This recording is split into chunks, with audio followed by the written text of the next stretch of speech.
everyone, it's Mimmi again from C-Mimmi-O and welcome back to the channel. Today's topic is evolving your social media strategy from startup to scale up and all the way to enterprise. And what most tech companies actually get wrong with this. The truth is that the same social media strategy that helps a startup grow can actually slow down a scale up. And a strategy that works for a large enterprise is probably just going to overwhelm a startup completely. One of the biggest mistakes I see in B2B tech marketing is that companies are trying to copy social media tactics from organizations that are in a completely different stage of growth.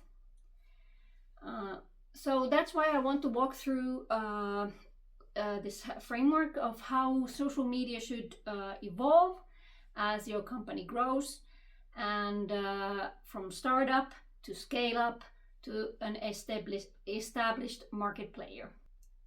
Starting with the social media growth problem.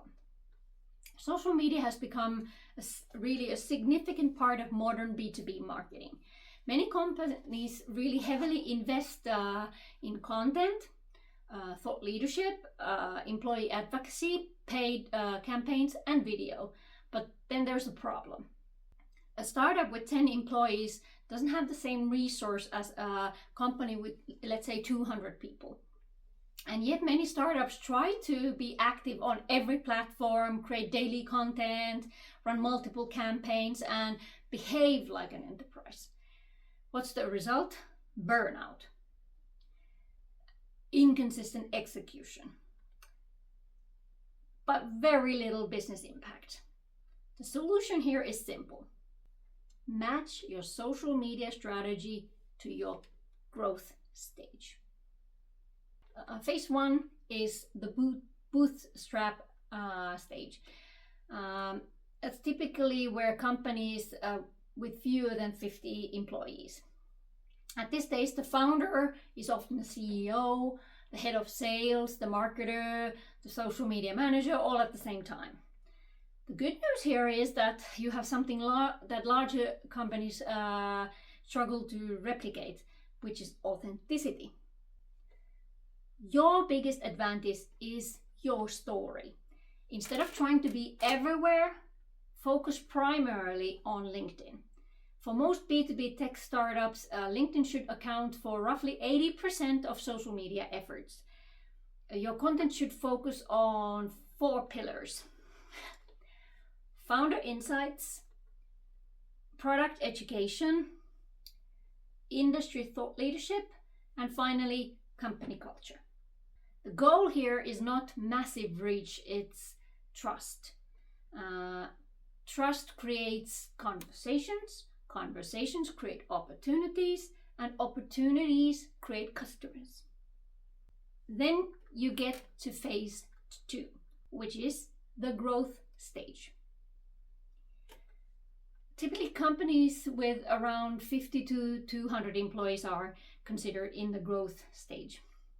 And this is where the product market fit has been achieved and growth is accelerating.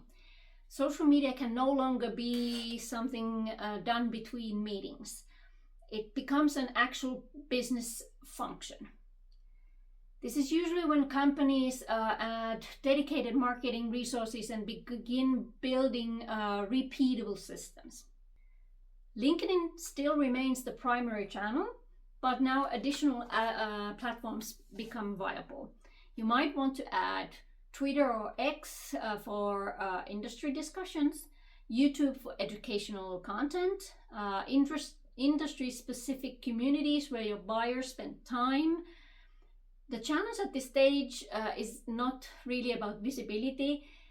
It's how to scale without losing your authenticity. The biggest, let's say, pitfall here is that companies accidentally become corporate and boring. The best companies don't do that. They systemize what works while keeping the human voice in it. Then there's account-based marketing. One tactic that is really the tactic that becomes particularly powerful during growth phase, and because instead of creating content for everyone, you're actually intentionally creating content that resonates with your ideal accounts. You start to identify target companies, and you create relevant content, coordinate social engagement with sales outreach, and you measure engagement from those specific accounts. This creates a much stronger alignment between marketing and revenue, and that's where social media starts influencing pipeline directly. The last stage is the third one, which is the established companies. And if you look at them, they're typically 200 employees or up. At this stage, social media isn't just marketing, it's corporate reputation management. Every post, comment, executive statement can influence prospects, customers, investors, and industry analysts. The social media function becomes much more sophisticated. You may have dedicated social media managers, content marketers, community managers, design resources, analytics specialists, and executive communications support. The focus shifts from visibility to market leadership.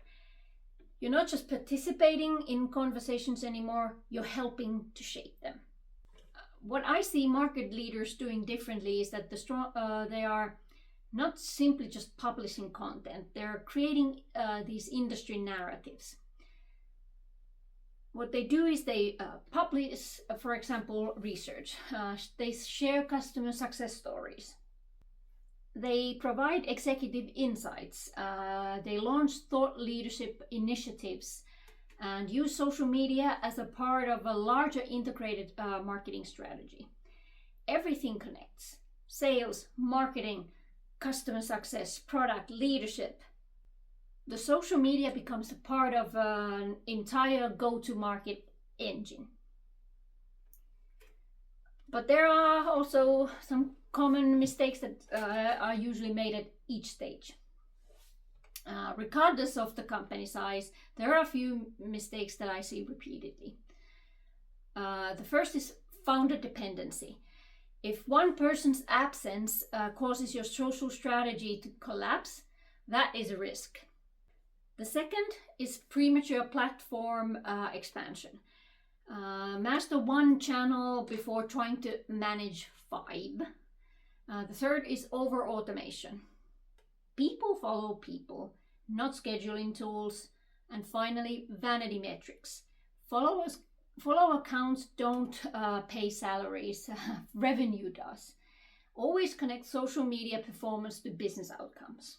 The successful B2B tech companies create their social media strategy to be evolving. When the company grows, the approach grows with it. The key understanding where you are today and building the social media capability that matches your current reality, not somebody else's. I wrote a blog post about it. The link is in the description.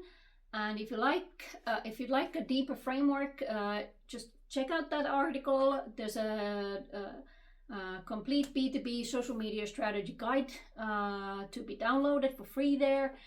And if you found this useful, subscribe for my channel. There are more practical B2B tech marketing, AI SEO, growth strategy content, vibe coding stuff for marketing and otherwise. And that's all for me now.